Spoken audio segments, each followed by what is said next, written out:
thank you for the opportunity to share with you my life and work. I am Martin Luther King Jr., a Baptist minister and civil rights activist. I was born on January 15, 1929, in Atlanta, Georgia, and I was the second child and first son of Reverend Martin Luther King, Sr. and Alberta Williams King. I grew up in a world of racial segregation and discrimination. I was constantly reminded of the color of my skin and the limitations that it placed on my life. But I was also taught the values of equality, justice, and love. These values were instilled in me by my parents and by the teachings of the Bible. My faith in God and my belief in the dignity of every human being would become the foundation of my life and work.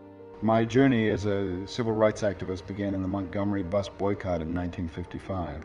Rosa Parks, a black woman, had refused to give up her seat on a bus to a white person, and this act of defiance sparked a movement.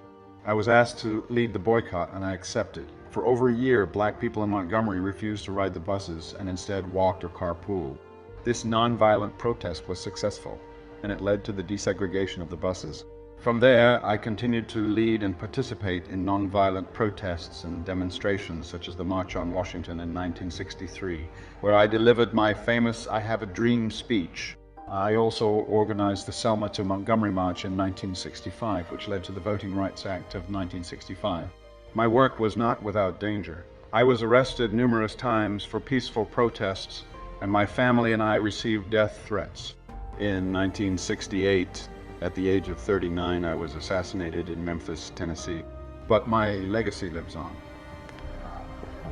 I was awarded the Nobel Peace Prize in 1964, and my work has inspired countless others to fight for justice and equality. My message of non-violence and love continues to resonate with people around the world. I believe that love is the most powerful force in the universe.